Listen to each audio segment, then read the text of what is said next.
By the spring of 1932, George Babyface Nelson was a bona fide gangster and wanted fugitive. He and his tape bandit gang had lifted tens of thousands of dollars off the unsuspecting Chicago elite. Their home invasion exploits, which left rich men and women bound and gagged with tape, had been front-page news during the city's crime wave in 1930. The gang had also branched out into knocking over small-town banks beyond the Chicago city limits. Successful heists in Itasca and Hillside had netted thousands. Nelson and his family enjoyed the good life in their Cicero neighborhood apartment, and Nelson and his wife Helen enjoyed the nightlife in Chicago's clubs and dance halls. But a more grim portrait of Nelson was being painted as well. There was the gut-shot stockbroker in a local tavern. He had merely smiled at Nelson during a holdup, but that was enough for Nelson to punch his ticket. Then there were the three young women, all in their 20s, who were caught in the crossfire during a shootout in a restaurant robbery gone wrong.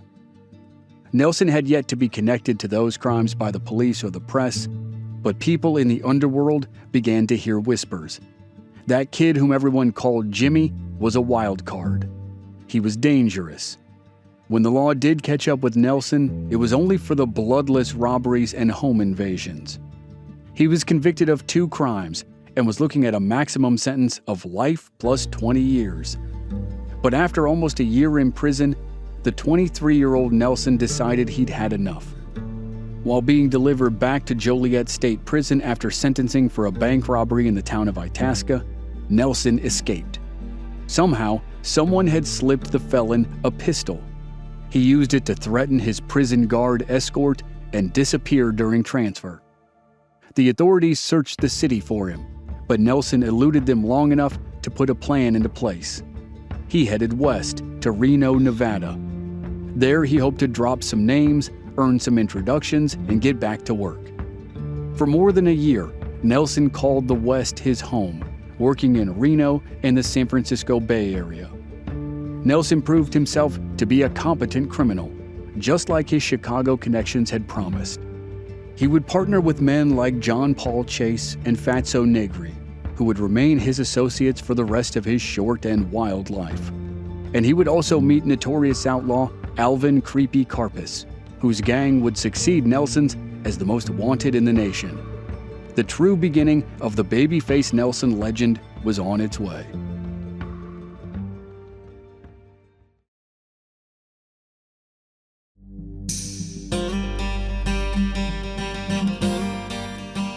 From Black Barrel Media, this is Infamous America. I'm your host, Chris Wimmer, and this season we're telling the story of Lester Gillis, better known as Babyface Nelson, one of the wildest and most intriguing gangsters of the Depression era. This is Episode 3, The Grand Haven Heist.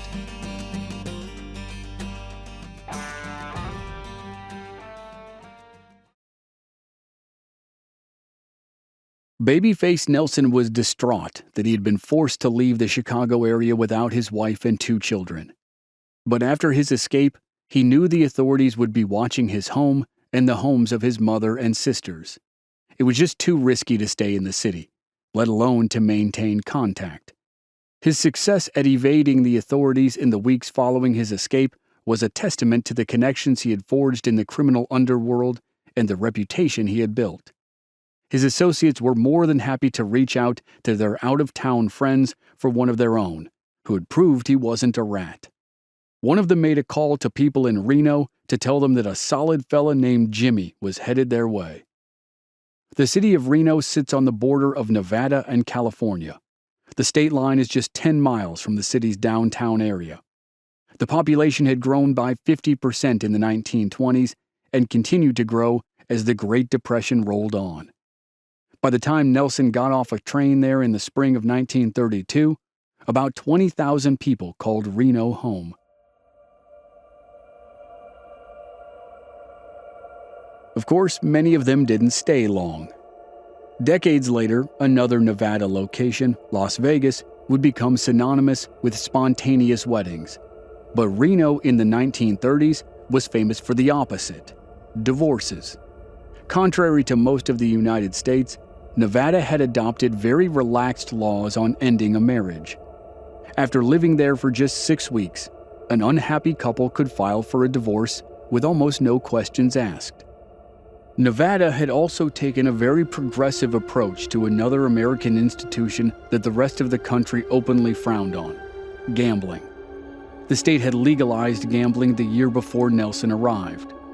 Reno, the biggest little city in the world as it was known, wasted no time capitalizing. 2 men, William Graham and James McKay, led the way. Outwardly, the 2 men were quintessential club owners. They were gregarious, welcoming, and intent on maximizing the opportunity the Nevada laws provided. In just the first year, they opened as many as 6 clubs, including the illustrious Bank Club downtown and the Cal Neva Lodge, which was just over the border from California. Behind the scenes, though, they had a perfect understanding of how to operate in a world that was fraught with criminals. Graham and McKay had Reno law enforcement in their pocket and were rumored to get a cut of any action in the city.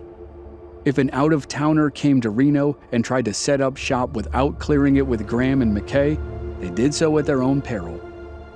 Graham and McKay were the men who had been informed of Nelson's arrival. They were told that a well-disposed, well-dressed young man would be arriving on a Southern Pacific rail car at Reno's Center Street station. He'd need to keep a low profile and keep his nose clean, for the most part. Graham and McKay liked Nelson immediately. They put him up in a local hotel while he got settled and then gave him a job working for the proprietor of the Cal Neva Lodge. Nelson served as a chauffeur and fulfilled whatever odd jobs were needed. Going by the name James Johnson, he was basically an errand boy. But there's no evidence that Nelson was anything but grateful. If the George Babyface Nelson of Chicago had longed to be a big shot, Jimmy Johnson of Reno was more than happy to keep his head down and make his bones in a new town. For about 6 weeks, Nelson got acclimated to his new environment. He wondered if there was a way he could bring his wife and children, maybe even his mother, out to join him. He worked hard and impressed his bosses. They saw the bright young man could be trusted and could do more for their organization. One day, on behalf of Graham and McKay, the manager of the Cal Neva Lodge sat Nelson down. He told Nelson he may have an opportunity, but it would involve going further west to the Bay Area.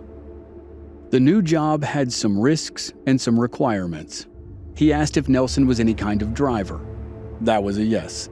Nelson had been semi-famous for a short time as a dirt track race driver. He could certainly handle a car. Then the man asked if Nelson was any good with a gun. That was another yes. Nelson could definitely handle guns. The men agreed and shook hands, and Nelson was heading to the California coast.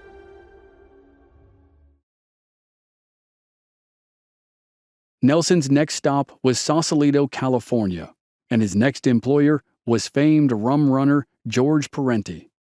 Parenti had a headquarters in Vancouver, British Columbia, just over the U.S. border in Canada. From there, he made it his business to supply bootleg liquor to most of the American West Coast during Prohibition.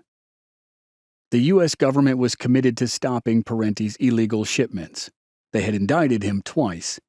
But Parenti's ships were fast, and there were more than 800 miles of coastline to patrol in California alone. A large portion of the rum Parenti moved into the Golden State was bound for the speakeasies, brothels, and illegal gambling joints in San Francisco. The ships would land south of the city, in Half Moon Bay, or north of it on the rocky coastline of Sonoma County. In the dead of night, the cargo would be offloaded onto trucks and then shipped throughout Northern California. Men would work in teams of 3. One man would drive the truck, and the 2 others would follow in a trail car for security. Babyface Nelson worked in one of those 3-man teams. Operating under the names Jimmy Burrell or Jimmy Burnett, Nelson teamed up with 2 men who remained part of his criminal life for quite a while, one of them to the bitter end. First, there was Joseph Negri, who was known to most by the unfortunate nickname Fatso. The short, stout Negri had done time in San Quentin prison for armed robbery.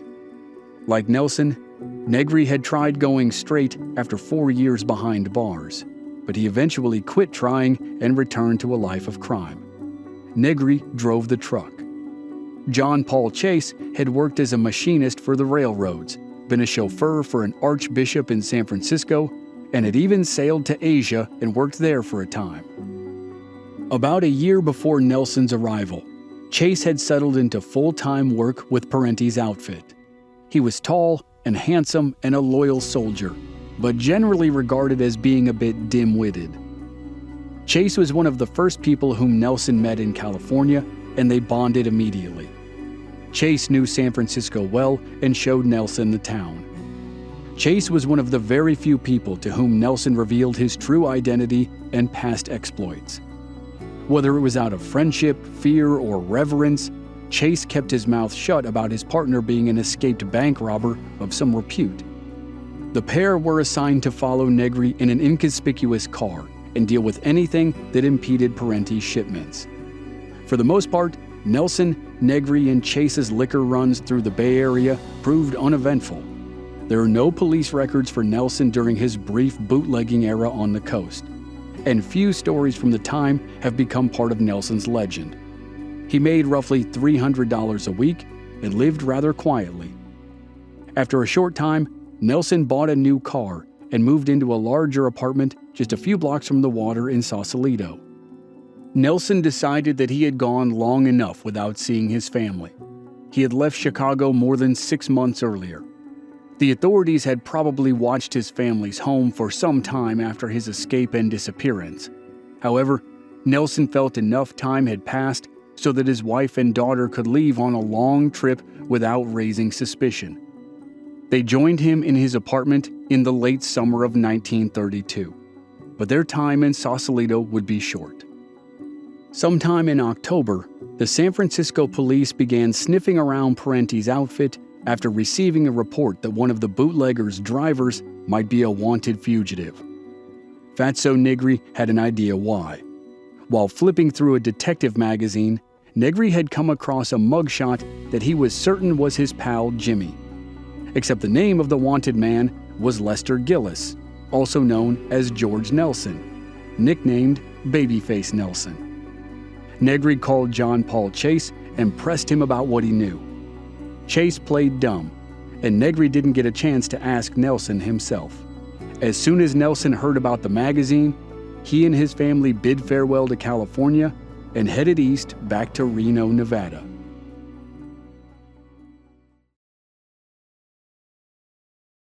Nelson knew he would be safer in Reno than in the Bay Area because he had seen firsthand William Graham and James McKay's control of the city.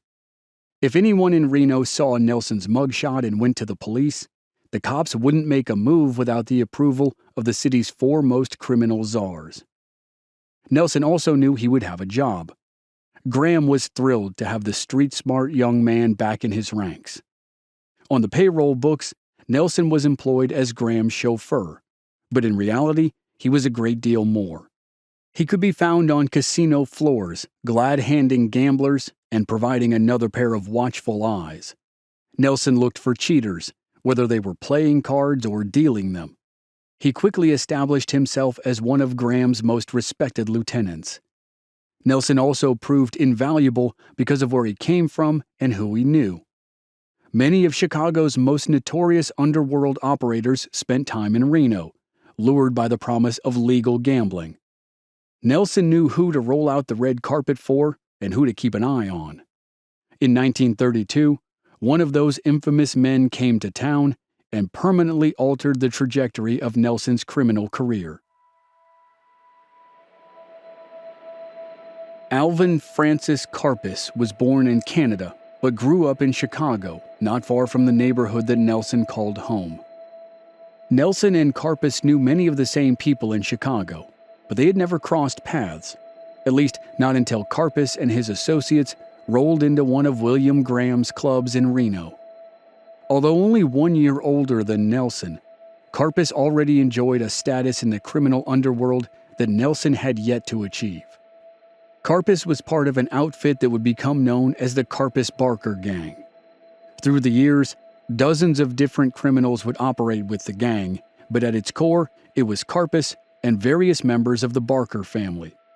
There were the brothers Herman, Freddie, and Arthur, whose nickname was Doc. Then there was the Barker matriarch, Kate, known to all simply as Ma. The legend of the Karpis Barker gang says that the gang's leader was Ma Barker, but in reality, Alvin Karpis was the brains behind the successful outfit.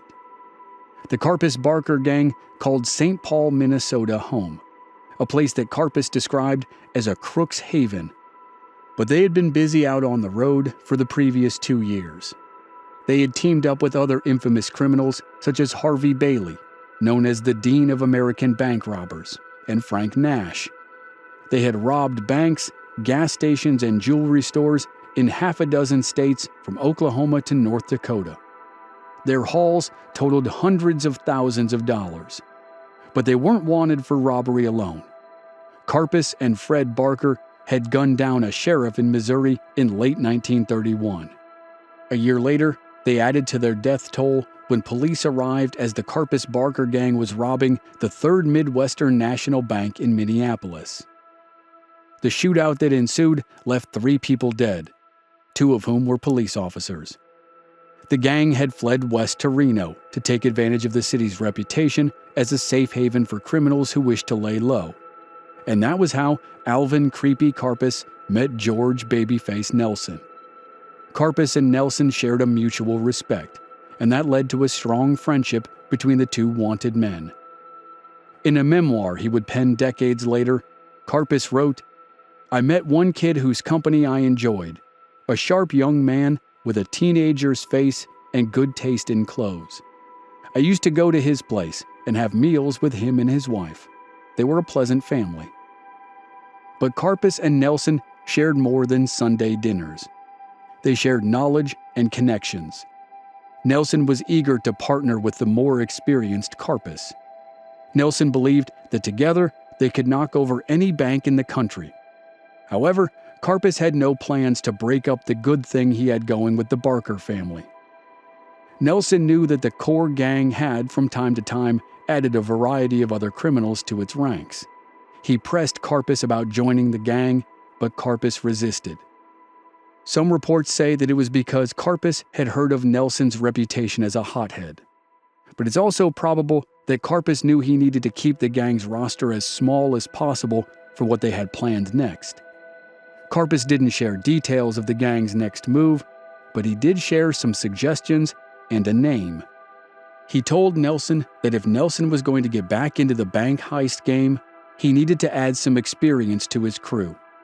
Karpis invited Nelson to come see him in St. Paul if he and his family ever headed back to the Midwest. If Nelson did, Karpis would introduce him to a savvy veteran of the bank robbing game named Eddie Bentz.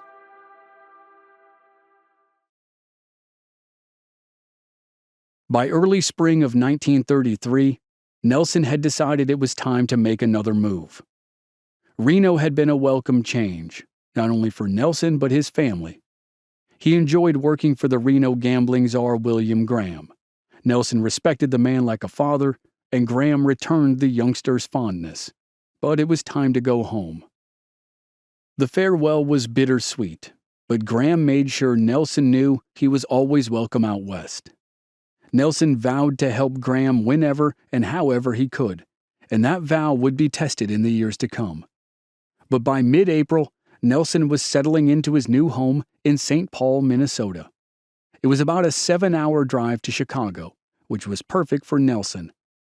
St. Paul also offered a unique sort of protection that made it much like Reno, known as the O'Connor Layover Agreement.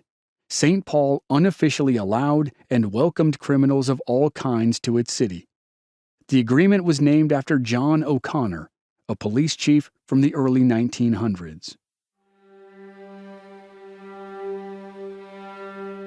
It was a simple, unspoken agreement. Gangsters, bank robbers, and even murderers were left alone in St. Paul, just as long as they committed no crimes inside the city limits. The criminals who abided by the rule had a safe place to relax or live it up. Additionally, the unwritten O'Connor Agreement said nothing about planning a crime, so St. Paul became a great place to network in the criminal underworld. Alvin Karpis made good on his promise to introduce Nelson to a well-respected bank robber named Eddie Benz. Benz was atypical for an outlaw of the time. He was tall and slim with a kind face. He appreciated fine cuisine and fine wine and collected rare books and coins, and he was brilliant at robbing banks. Some historians estimate that he pulled off 150 successful heists without ever being indicted. Benz's success was tied to his meticulous planning of every aspect of a bank robbery. He cased his targets exhaustively. He learned the backgrounds of his crew and carefully assigned their roles. He studied the local police movements and checked and double-checked a variety of escape routes. His contingencies had contingencies. Not only could Nelson learn from Benz, but Benz's methodic, cerebral approach might just balance out Nelson's temper and quick trigger finger. Although Benz thought highly of Nelson, he was only interested in acting in an advisory role. Nelson would have to pull off the heist on his own. Nelson was disappointed, but agreed. The questions were, who would he add to his crew? And where was the best target? St. Paul offered plenty of viable recruits, and Nelson put together a crew he believed could do a job. They were hardened, but not likely to kill unless absolutely necessary. That was one of Benz's most important rules. No violence at any cost. His most important rule, however, was simple. Always stick to the plan. While Nelson dealt with personnel, Benz dealt with the target. His choice was a small-town bank in Grand Haven, Michigan, a 3-hour drive from Chicago and a good 8 hours from St. Paul. Even in the grips of the Great Depression, Grand Haven had little crime. Benz figured the sight of a few Thompson submachine guns would scare the locals into submission. He assessed the police force to be inexperienced and ill-equipped to stand in the way. Benz visited the bank in person and took detailed notes about the employees. He made educated guesses about which employees might have access to the bank's vault. He also made notes about which employees might try to play hero and either trip a silent alarm or fight back. Benz left Grand Haven thinking that as long as Nelson's cronies did their jobs, the crew might be looking at a haul of $50,000. By early August, the plan for the heist was set. Nelson had put together a crew of 5, which included a polished, reliable robber named Earl Doyle, Freddie Monahan, who had been recommended by Nelson's Chicago associates, and 2 other men named Fisher and Gannon. They had reviewed Benz's detailed maps and then reviewed them again.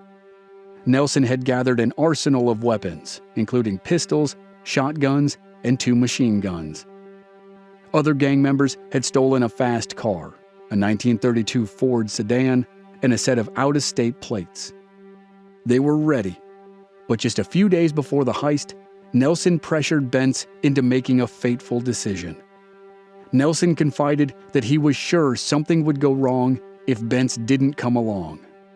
Benz was aggravated, but he agreed to go, though he would only serve as the gang's driver. Nelson pressed him further. None of them knew their way around a bank as well as Benz did. Monahan could be trusted as the wheelman, but Nelson needed Benz inside. Every bit of Benz's intuition told him he was making a mistake. He worried that the inexperienced men inside the bank would panic, and he hated the idea of not knowing the man at the wheel of the getaway car. But he gave in and agreed. He wasn't happy about it, but he would do it.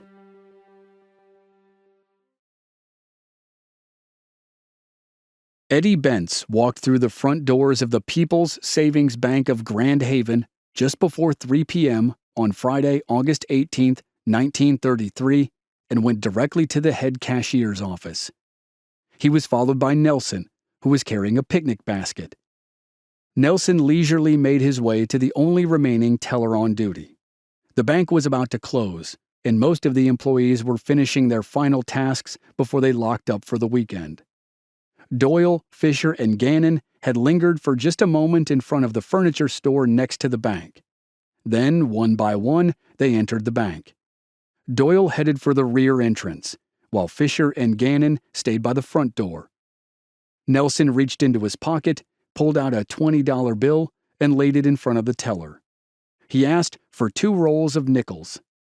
The teller, Arthur Welling, noticed how the young man looked and thought it was curious that he was toting around a picnic basket. Weller provided the coins and Nelson's change and asked him if there was anything else he could do.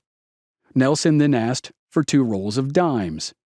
It may have been out of nervousness, but one of the other robbers chuckled at Nelson's interaction, which in turn made Nelson laugh. The teller, Welling, didn't find it funny. Weller looked at Nelson and then at the 2 men by the front door, and he suspected they were there to rob the bank. Under Welling's workstation, there was a button on the floor that could trip a silent alarm. He slid his dress shoe forward and searched for the button with his toe. The sight of the bank's head cashier being escorted out of his office at gunpoint by Eddie Bentz confirmed Welling's suspicion. He pressed the alarm with the toe of his shoe. Then he watched Nelson reach into the picnic basket and pull out a machine gun. As Nelson tossed the basket, he screamed for everyone to get down on the floor. Having tripped the alarm, Weller complied.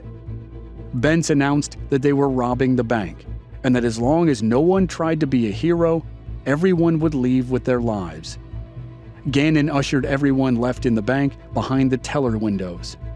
He ordered them to lie down next to Arthur Welling. Bentz headed to the vault with the head cashier and ordered the man to fill a bag with cash and bonds. The other robbers started emptying all the teller drawers into another bag. Thus far, everything was going smoothly, as far as the robbers knew. But Bentz's well-laid plan was about to unravel. Gannon looked out a window and saw a man come out of the furniture store with a shotgun.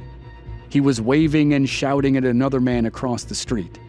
Inside the bank, they couldn't hear his shouts, but he was yelling that the bank was being robbed.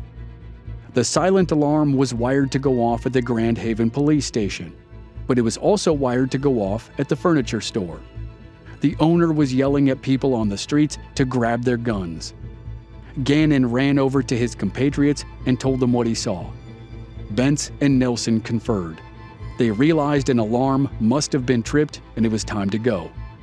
The robbers began to herd the bank employees and a few patrons toward the bank's rear entrance.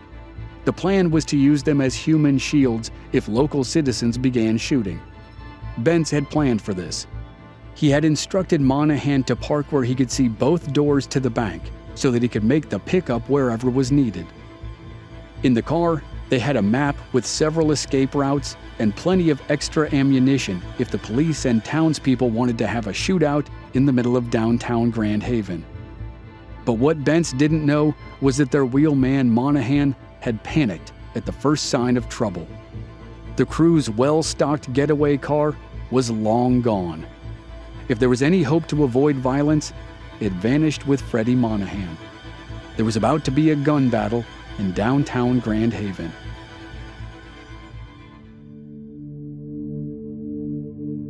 Next time on Infamous America, the Grand Haven robbery turns into a Hollywood movie sequence.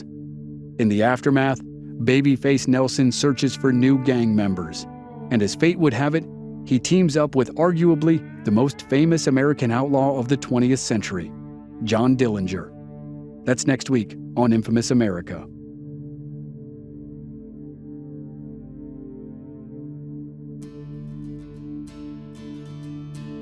Members of our Black Barrel Plus program don't have to wait week to week for new episodes. They receive the entire season to binge all at once with no commercials, and they also receive exclusive bonus episodes. Sign up now through the link in the show notes or on our website, blackbarrelmedia.com. Memberships are just $5 per month. This series was researched and written by Jamie Lyko. Original music by Rob Valier. I'm your host and producer, Chris Wimmer. Find us at our website, blackbarrelmedia.com, or on our social media channels. We're Black Barrel Media on Facebook and Instagram, and B Barrel Media on Twitter. And you can stream all our episodes on YouTube. Just search for Infamous America Podcast. Thanks for listening.